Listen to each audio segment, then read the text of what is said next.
만군의 여호와 이스라엘의 하나님께서 예루살렘에서 바벨론으로 사로잡혀 가게 한 모든 포로에게 이와 같이 말씀하시니라.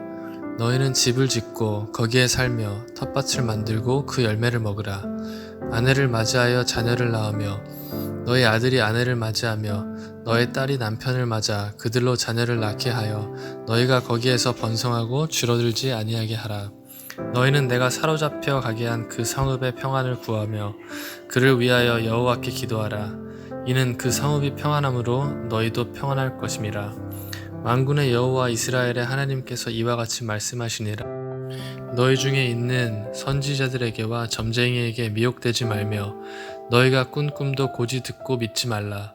내가 그들을 보내지 아니하였어도 그들이 내 이름으로 거짓을 예언함이라. 여호와의 말씀이니라.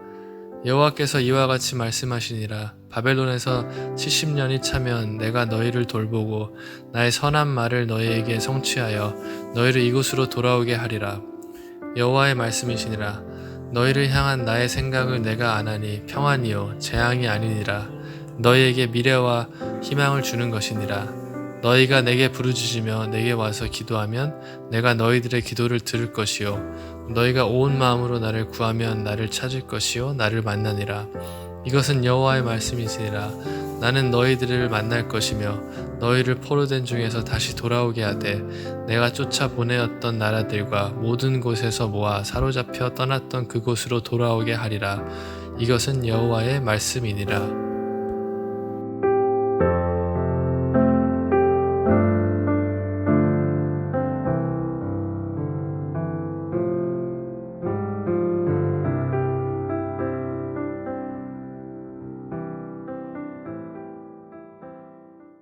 오늘 우리 집에서 지금 예배드리고 계시는 사원 집사님, 목사가 안달이 날 때까지 교회를 안 나오시겠다고 하셨는데 누가 안달이라고 합니다. 우리 사원 집사님 읽어주신 말씀으로 예레미야 29번째 시간 슬기로운 포로 생활이라는 제목으로 함께 말씀을 나누겠습니다. 그 슬기로운 땡땡 생활이라는 시리즈 아시죠? 굉장히 많이 인기를 얻었습니다. 처음에는 이제 그 깜빵 생활을 시작으로 해서 최근에 이제 방영한 의사 생활까지 굉장히 다 높은 시청률을 기록한 드라마들이죠. 왜 그랬을까? 여러분 혹시 보셨나요? 저는 그렇게 생각해요. 사람들이 궁금하기 때문이라고 생각해요. 도대체 깜빵에서는 뭐하고 사나? 궁금하잖아요. 왜요? 우리 깜빵 갈 일이 없어요. 혹시 있나요? 출입이 어려워요, 출입이. 그러니까 그 안에서 어떻게 살아가는지 이야기를 통해서 전해 듣는 방법밖에 없단 말이죠. 그래서 우리는 되게 이 감옥 생활을 영화나 드라마를 통해서 엿보게 된단 말입니다. 이와 같이 경험할 일이 거의 없는 삶이 또 하나 있죠. 그게 뭡니까? 바로 의사 생활이죠. 의사 생활은 경험할 수 있는데요. 여러분 진짜 의사 생활 경험할 수 있으세요? 왜 어려운지 제가 굳이 설명드려야 됩니까? 여러분 공부 잘하셨습니까? 공부 못하셨잖아요. 의사생활이요, 공부 잘해야지 경험할 수 있어요. 되게 잘해야지 경험할 수 있어요. 여러분 얼마나 의사들이 공부를 잘하냐면 우리가 뭐 그 사람들한테 배우는 거 없는데도 우리가 선생님이라고 부르잖아요. 공부 잘해서 그런 것 같아요. 그러니까 조금은 다른 이유지만 이 감방생활이나 이 의사생활이 우리가 경험하기 어려운 삶의 영역인 것이 분명하죠. 그래서 우리가 궁금한 거고요. 우리는 영화나 드라마나 책을 통해서 간접 경험을 하는 겁니다. 그런데 상황이 이러하다 보니 이 감방생활이나 의사생활에 대한 오해가 많은 겁니다. 왜냐하면 보통 이제 이야기를 만들 때는 평범한 얘기를 잘 안 써요. 굉장히 특별한 사건을 중심으로 글을 쓰기 때문에 소설은 원래 그런 거예요. 그래서 감옥은 어떻게 늘 설명되냐면 폭력이 넘치고 막 서로 잡아 죽이려고 막 노려보고 거기서 뭔가 범죄를 모의하는 그림, 탈옥을 알아보는 그런 그림으로 그려지죠.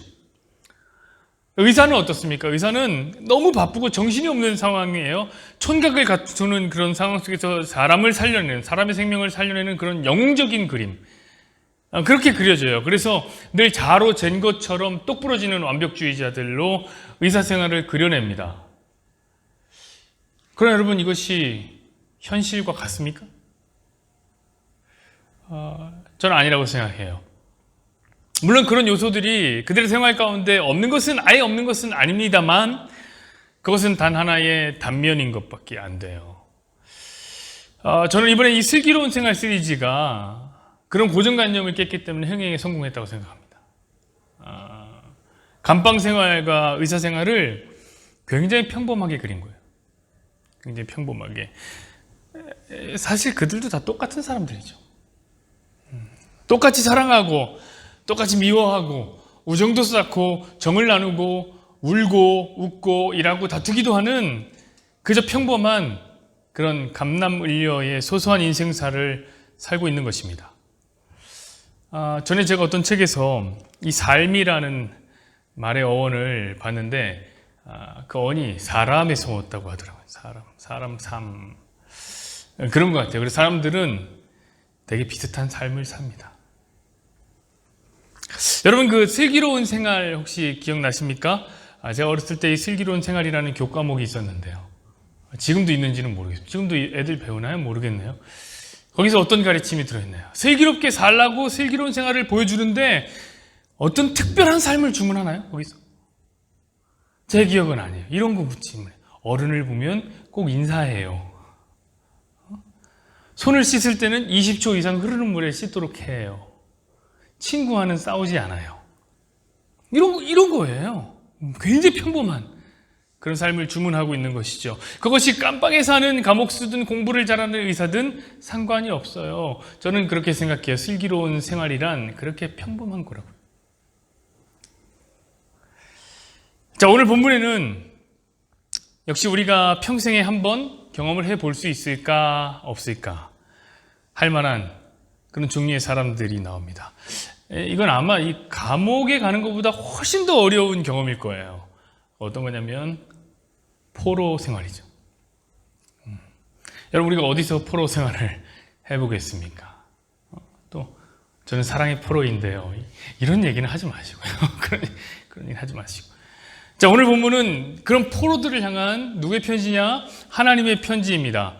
오늘 하나님은 포로들이 어떻게 살면 슬기롭게 살게 될 것인가 일일이 설명을 해주고 있습니다. 당연히 우리에게도 오늘 본문이 도움이 되겠죠. 우리 함께 본문을 보자고요. 4절 말씀입니다. 만군의 여호와 이스라엘의 하나님께서 예루살렘에서 바벨론으로 사로잡혀 가게 한 모든 포로에게 이와 같이 말씀하시니라. 제가 드린 말씀 맞죠? 오늘 본문이 하나님께서 바벨론의 포로로 잡혀가게 되는, 그리고 잡혀 이미 간 포로들에게 보내시는 편지인 것입니다. 그럼 과연 하나님은 이 포로들에게 어떤 메시지를 보냈을까요?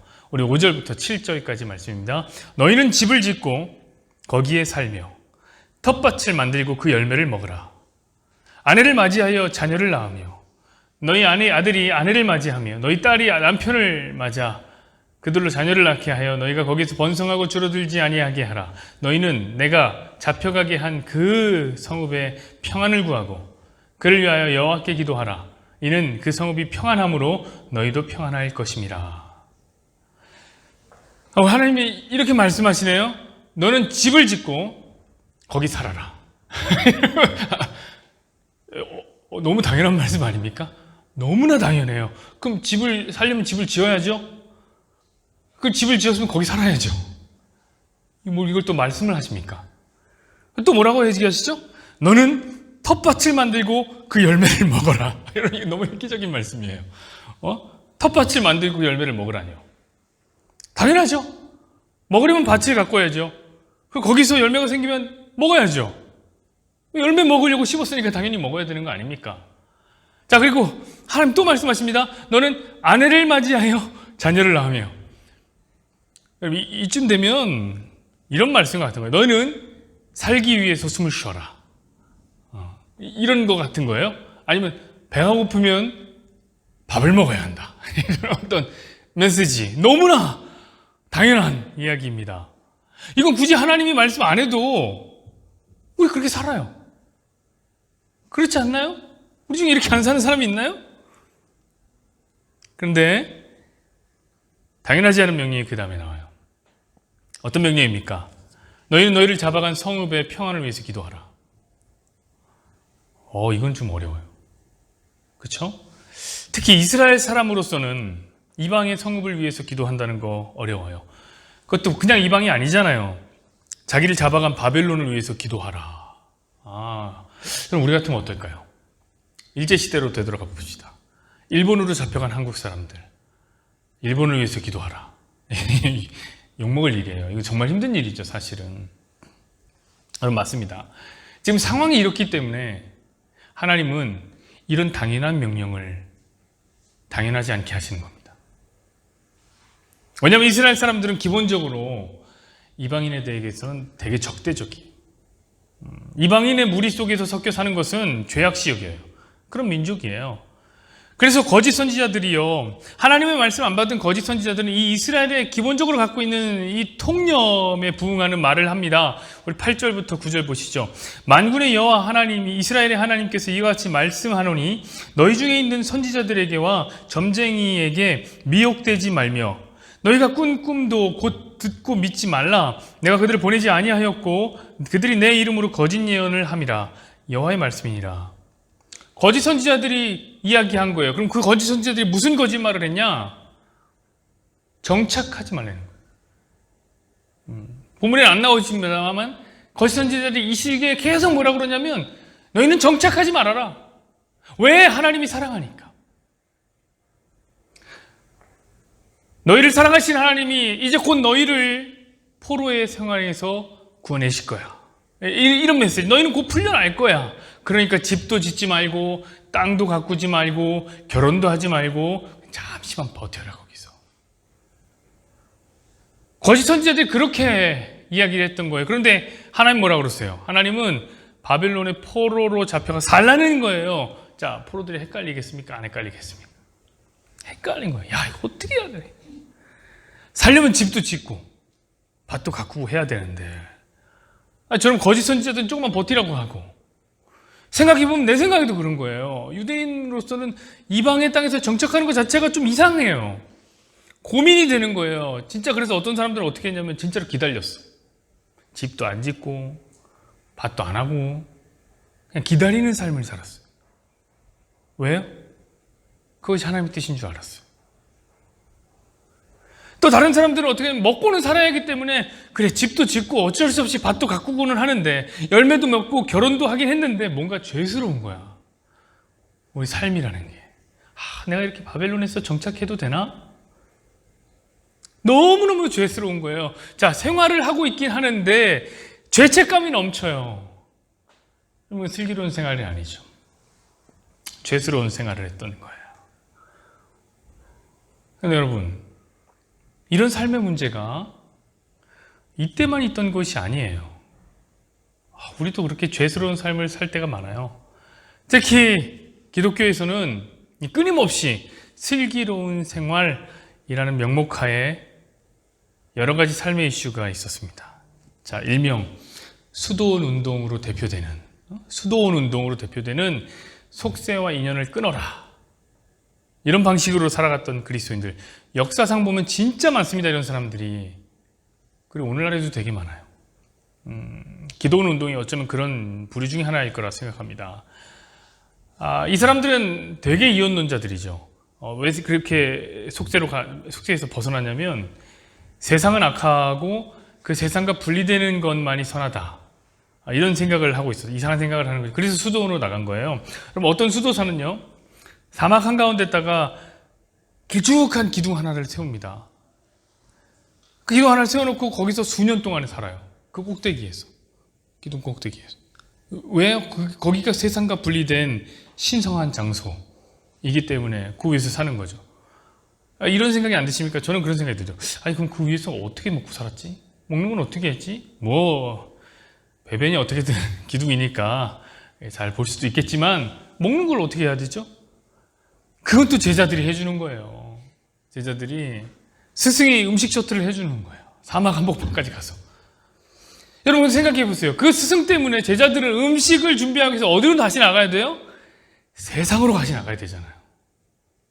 여러분, 자기 때문에 제자들은 악한 곳으로 다시 보낸단 말이에요. 이게 그들이 얘기하는 수선 운동입니까? 이게 거룩한 이야기입니까? 참 이상한 이혼론인 것 같아요. 그런데 여러분, 이런 이상한 이혼론이 오늘날 교회에도 그 지대한 영향을 미치고 있습니다. 예를 들면 교회당은 선하고 교회당 밖은 악하다. 이렇게 생각하는 거죠. 교회 친구는 좋은 친구고 교회 밖에서 만난 친구는 나쁜 친구라고 생각을 해요. 누가요? 우리 엄마가요.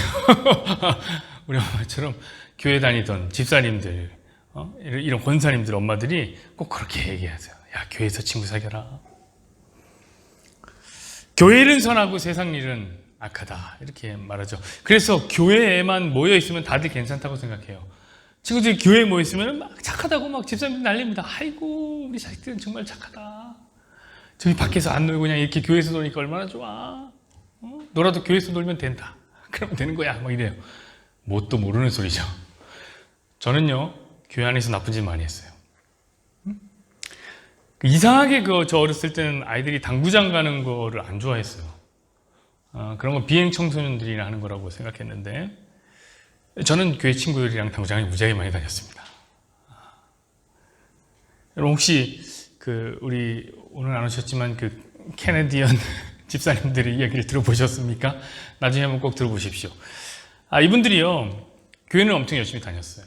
캐나다 사회가, 이민 사회가 교회를 중심으로 돌아가기 때문에 교회 엄청 다녔어요. 교회 친구들이랑 엄청 친해요. 근데 그분들의 이야기를 들어보면 이렇습니다. 이야, 진짜? 교회 친구들이랑 이런 짓까지 한다고? 이런 귀를 의심하게 되는, 제가 말하고 싶지만, 다들의 프라이버시가 있기 때문에 여기까지만 이야기합니다. 지금 다 손 씻었어. 그래서 열심히 사시고 애 아빠 드리고 제가 함구합니다. 저 하나만 입 닫으면 다 편하니까. 근데 여러분, 여전히 성도들이 이상한 이원론에 사로잡혀 있는 거예요. 교회 일하는 건 선한 거고 세상 일하는 것은 악한 것이다, 이렇게 생각을 한단 말이에요. 물론 요즘에 좀 지각이 있는 사람들은 세상 일이라는 것이 악하다라고까지는 말하지 않을 수 있습니다. 그렇게는 안 해요. 하지만 요즘에도 확실한 것은 뭐냐면 분명히 우선순위를 두죠. 어디 가든지 우선순위를 다 둬요. 여러분, 저는요 늘 교회 일이 우선이라고 배웠어요. 여러분 어떻게 배웠습니까? 저는 그래서 늘 교회에 있었어요. 왜냐하면 교회에서 무슨 일 생기면 나 1등으로 가려고. 늘 교회에서 머물렀어요. 저는 늘 하나님의 일이 하고 싶었어요. 여러분, 제가 아는 어떤 권사님은 집안일은 그렇게 안 하시고 그렇게 교회에만 가서 전도 특공일 하시고 계시고 가정주부신데 아무것도 안 해요.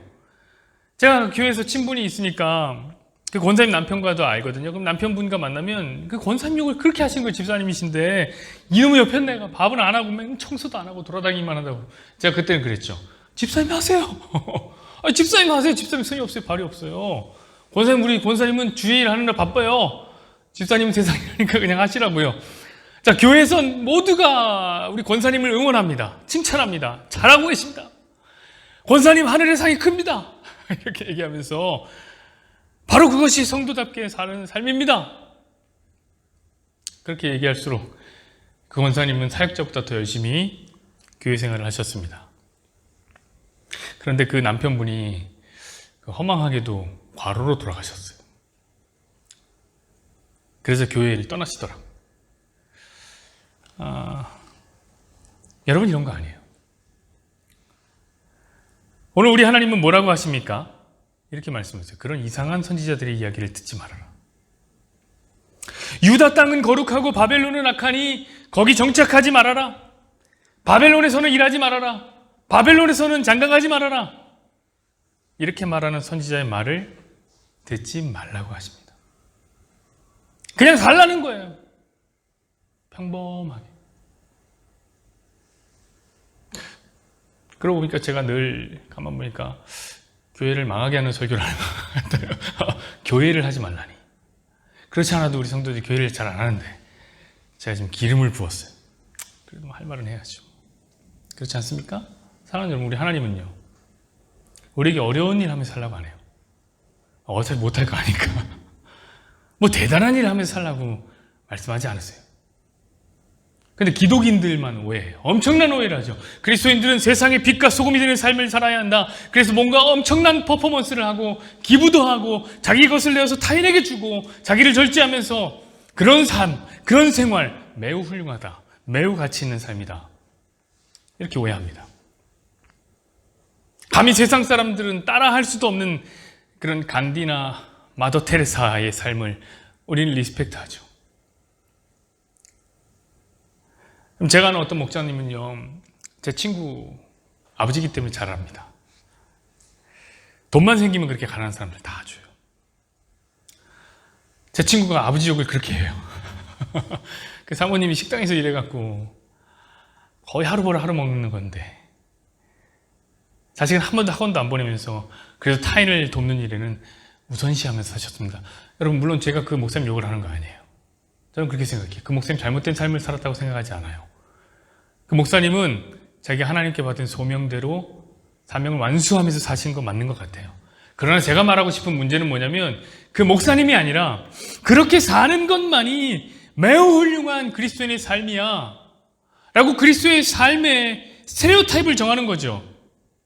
그렇게 아낌없이 주고 사는 특별한 삶이 그리스도의 삶의 방식이다 라고 말하는 그릇된 믿음.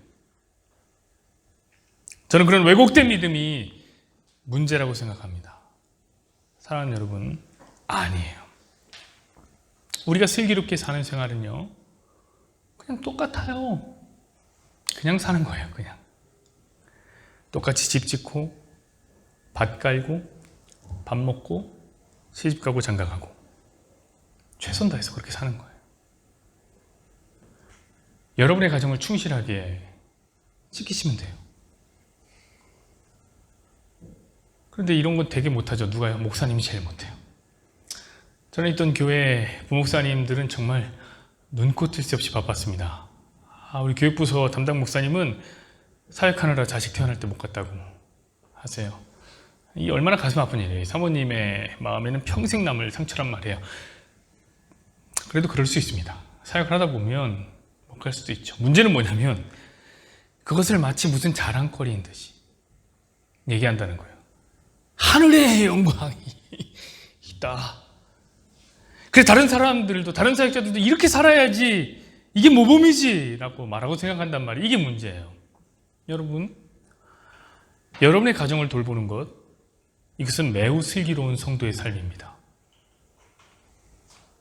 또한 여러분에게 맡겨진 일을, 여러분에게 맡겨진 밭을 가는 일에도 최선을 다해야 됩니다. 너무나 당연하죠. 너무나 당연해요. 저는 우리 교회 청년들이 자기 일에 최선을 다하고 있다는 것을 알고 있습니다. 공부도 되게 열심히 하는 걸 알아요. 그래서 제가 우리 교회 청년들을 매우 존경해요. 집사님들은 별로 안 존경하는데 우리 청년들은 되게 존경해요. 혹시 목사가 맨날 이 땅에서 나그네처럼 살라고 한다고 이 말을 또 왜 해갖고 자기 일에 똑바로 안 하고 그러면 어떻게 하나 그런 걱정을 했는데 다 저의 쓸데없는 기우였습니다. 우리 청년들이 진짜 열심히 합니다. 정말 잘하고 있습니다. 정말 잘하고 있습니다. 여러분, 이 땅에서 나그네처럼 살라고 하는 것은 그냥 무력하게 대충 살라는 말이 아니에요. 그건 이 땅을 목적으로 삼지 말라는 말이죠. 여러분, 원래 나그네도요, 먹고 살려면 되게 열심히 일해야 됩니다. 어디 가면 열심히 해야 돼요. 그래서 여러분, 저도요, 교회에서 무슨 일을 할 때면, 여러분 교회에서 무슨 일을 할 때면 부탁할 때도 성도들한테 부탁해야 될 때가 있잖아요. 그때 이 성도가 회사 일이 있거든요. 요즘에 회사 일이 바빠요. 이렇게 말하면 전 두 번 다 부탁 안 합니다. 그거 두 번 부탁 안 해요. 그래요? 그러면은 그 일 열심히 하십시오. 여러분의 일 하십시오. 그래요. 세상 사람들도 다 그래요. 자, 이렇게 보통의 삶을 사는 것, 살라고 말씀하는 것. 이것이 이 세상에서 포로 생활을 하고 있는 자기 백성들에게 하나님께서 보내시는 편지인 것입니다. 그런데 여러분, 이스라엘만 바벨론에서 포로 생활합니까? 저는 그건 아닌 것 같아요. 따지고 보면 사실 우리도 포로예요. 우린 무슨 포로냐? 이 땅은 사탄이 권세 잡고 그 권세를 이리저리 휘두르는 땅이란 말이에요.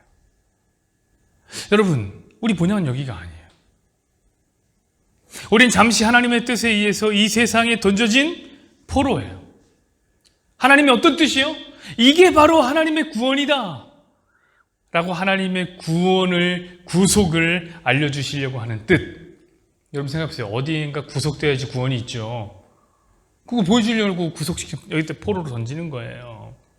여러분, 그래서 이스라엘이 바벨론에서 포로 생활을 하는 것은요, 사실 우리에게 포로 생활이 무엇이고 그 포로 생활에서 구원받는 것이 무엇인지 가르쳐 주려고 하는 거예요.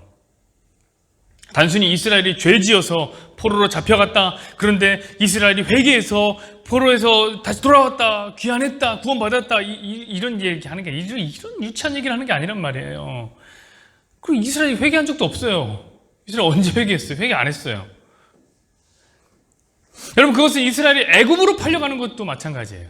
애굽, 바벨론뿐만 아니라, 그러니까 애굽의 노예와 바벨론의 포로는 이미 정해져 있는 하나님 뜻이라고요. 왜냐? 그것이 바로 성도의 구원이 무엇인지를 보여주는 하나님의 시청각 자료이기 때문에 그렇습니다. 한마디로 저와 여러분이 받은 모든 구원은 출애굽이나 출바벨론과 같은 거예요. 여러분, 그래서 출애굽과 출바벨론을 누가 제일 먼저 겪습니까? 성경에 보면 믿음의 조상인 아브라함이 그 일을 제일 먼저 겪어요. 응?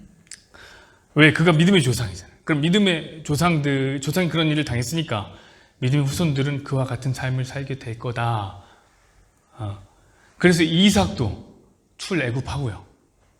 야곱의 자손들 출애굽하는 거예요. 오늘 보면 요셉도 어떻게 됩니까? 결국에 포로로 애굽 잡혀갔다가 다시 나오는 거 아닙니까? 첫 번째, 아브라함이 사라를 파는 때가 있습니다. 창세기 12장에 나옵니다.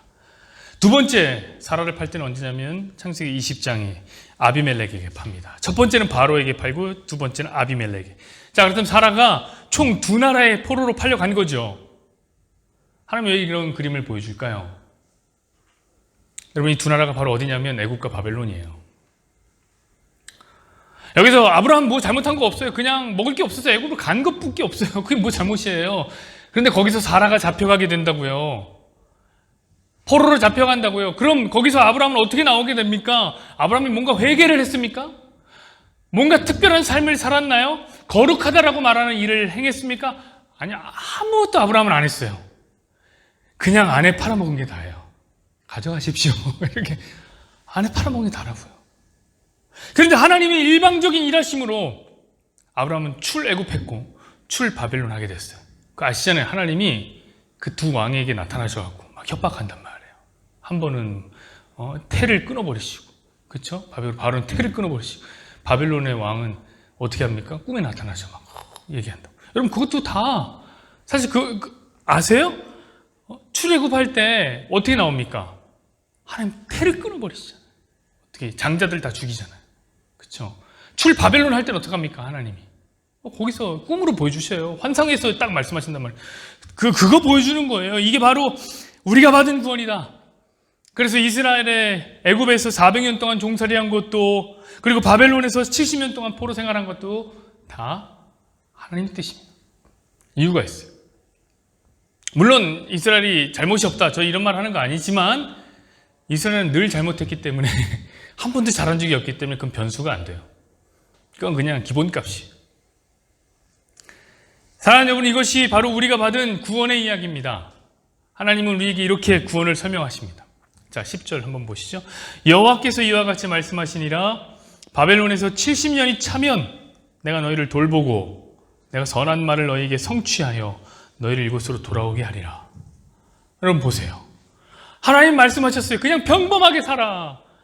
평범하게 살기만 하면, 굳이 일을 딴 거 안 해도, 특별한 일 안 해도 70년 지나면 어떡합니까? 그들 포로 생활 끝나는 거예요. 오늘 하나님께서는 그래서 특별한 부탁을 안 하십니다. 그냥 집 짓고 밭 갈고 장가가고 먹고 마셔라. 그래도 70년 지나면 구원은 임할 것이다. 여러분, 하나님은요 혼자서 구원하세요. 우리는 그 사실을 인정하면서 그냥 최선을 다해 하루하루 사는 것입니다. 그래, 70년이 지나면 하나님이 우리를 구원하실 것이다. 물론 우리 연수가 70년인지는 잘 모르겠습니다. 여기서 뭐 100년을 사시는 분들도 있을 거고 50년 더 사실 분들도 있겠죠. 그러나 하나님이 저와 여러분을 이 세상의 포로 생활에서 하나님 나라로 불러 올라가실 시간은 반드시 찾아온다는 거예요. 할렐루야, 이 마라나타, 주님이 오십니다. 그러니까 우리 그때까지 그저 예수님 잘 믿고 최선을 다해서 하루하루 열심히 살면 되는 겁니다. 자, 말씀 맺겠습니다, 여러분. 오늘 우리는요, 이 구원이라는 것이 우리의 힘과 능력으로 되는 것이 아니다라는 걸 또다시 배웠습니다. 이거 매주 배우는 거예요. 매주. 사랑하는 여러분, 구원은 하나님의 일방적인 노력으로 완성되는 거예요. 일반적인 노력으로 완성되는 거예요. 그러면 우리가 어떻게 사느냐? 우리가 얼마나 특별하게 사느냐? 물론 이것도 중요합니다. 안 중요하다고 말하는 건 아니에요. 중요해요. 그렇다고 가장 중요한 건 아니에요. 이것은 구원의 결정적 변수가 아니에요. 사실 세상 사람들도 그렇게 살아요. 열심히, 특별하게 살고 싶어 해요. 다 그래요. 그러나 진정으로 구원에서 있어서 중요한 것은 하나님의 마음이에요. 하나님 결심이에요. 하나님 혼자 하시니까. 우리 11절을 볼까요? 여호와의 말씀이니라 너희를 향한 나의 생각을 내가 하나니 평안이요 재앙이 아니니라. 너희에게 미래와 희망을 주는 것이니라. 자, 하나님의 마음이 이렇다는 거예요. 하나님의 생각은 누가 잘 알아요? 하나님이 잘 아시는데 본인의 마음은 분명하다는 거예요. 하나님이 우리를 향한 마음은 재앙이 아니에요. 평안이에요. 하나님의 결심은 우리에게 미래와 희망을 주는 것입니다. 여러분, 그렇다면 이미 받은 줄로 믿으십시오. 전능하신 하나님이 주시기로 이미 작정하셨다면 그건 받은 것과 다름이 없어요. 비록 지금 우리는 바벨론의 포로로 팔려가나, 그래서 우리의 미래와 희망은 사라진 것 같으나 하나님의 결심은 한 번도 변한 적이 없어요. 한결같아. 우리도 마찬가지입니다. 비록 우리가 놓여있는 지금 이런 상황은 녹록치 않을지 몰라도 하나님 마음 변함이 없습니다. 그래서 우리의 구원의 미래는 밝고 희망적입니다. 우리 12절, 13절 보시죠. 너희가 내게 부르짖으면 내게 와서 기도하면 내가 너희들의 기도를 들을 것이요 너희가 온 마음으로 나를 구하면 나를 찾을 것이요 나를 만나리라. 이 말씀은 오해가 되게 많은 말씀이죠. 대의 말씀은 기도원 같은 데서 이제 자주 들려주는 말씀인데, 성전이나 교회 와서 기도하면 하나님 무조건 다 들어주신다. 그러니까 교회 와서 기도해라. 이런 말로 해석이 돼요. 그래서 이 말씀을 붙잡고 정말 많은 신앙의 선배들이 교회 와서 작정 기도를 했습니다. 저도 봤고요. 교회 가면 항상 저 말씀이 이렇게 붙어 있어요. 앞에 와서 기도하면 내가 너희의 기도를 들을 것이다. 항상. 여러분, 근데 그 말이 아니죠? 이거 오히려 정반대의 얘기란 말이에요. 완전 반대의 얘기예요. 오늘 본문의 맥락을 보셔야죠, 여러분. 하나님은 이렇게 말씀하신 거예요. 그냥 바벨론에서 포로로 살아. 그냥 평범하게 살아. 자, 그럼 포로들이 걱정할 거 아니에요. 이스라엘 사람들은 그냥 그 뇌구조 속에 예루살렘에 하나님이 계시기 때문에 이제 바벨론 가면 하나님 어떻게 섬기냐? 하나님께 가고 싶어도 못 가고 기도를 할 수는 있긴 한가? 이런 고민이 들었을 거 아닙니까? 매년 올라가는데, 매년 예루살렘에. 우리 포로로 잡혀서 신앙생활을 못하면 어떡하나? 이것이 슬펐단 말이에요. 그런데 하나님 이렇게 말씀하시는 거예요. 그냥 바벨론에서 기도해. 거기서 한 기도 내가 들어줄 거야. 거기서도 나 만날 수 있어. 그냥 마음으로 구해. 몸 오지 마. 부담스러워. 너희들 오는 거 부담스러워. 거기서 살아. 거기서 나를 찾으면 날 만날 거야. 그 얘기잖아요. 사랑하는 여러분, 어떻습니까? 이제 그냥 기도하면 돼요. 굳이 교회에 안 와도 여러분이 머문 자리에서 기도하면 하나님 들으시죠? 우리 온라인 예배를 드리고 계신 분들은 쾌재를 부르고 있습니다. 제가 또 교회 망하는 소리를 지금 하고 있는 거예요. 그러나 분명해요. 여러분 계신 자리에서 똑같이 사는 거예요. 집 짓고 밥 먹고 일하고 장가가고, 하지만 거기에 한 가지 더 해야 될 일이 있죠. 그게 뭡니까? 우린 좀 다른 거잖아요. 성도는 거기서 하나님 찾는 거예요. 하나님 찾는 거예요. 열심히 평범하게 살면서 여러분의 자리에서 우리 하나님 찾는 거예요. 그럼 하나님 똑같이 들어주신다는 거예요. 바로 이것이 우리가 살아야 할 슬기로운 포로 생활인 것입니다.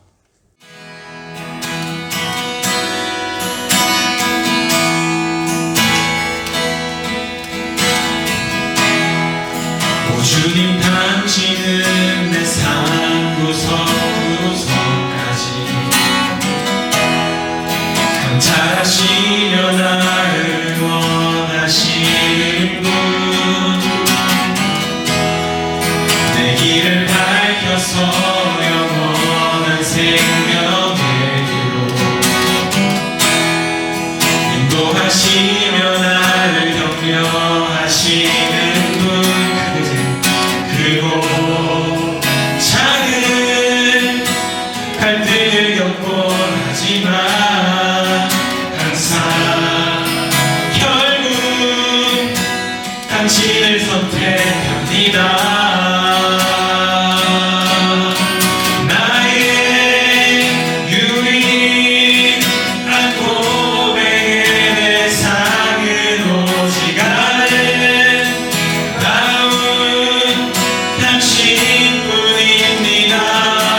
주님 당신은 내 삶 구석구석까지 잘하시며 나를 원하시는 분,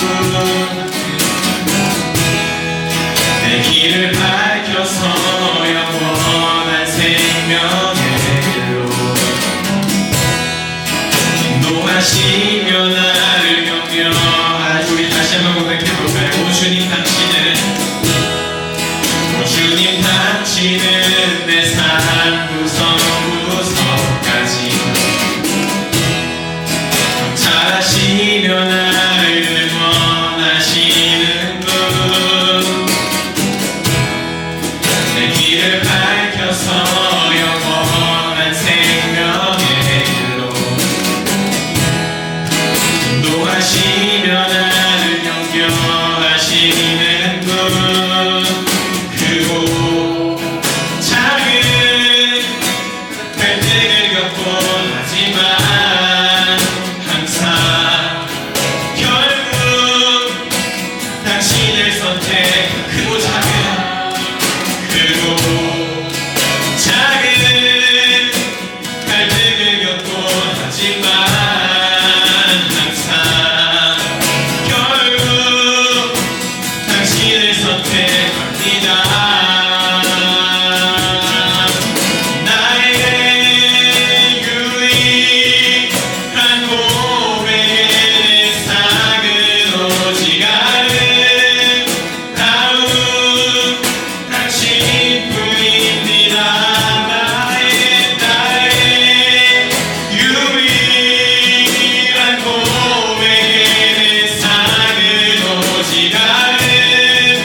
당신뿐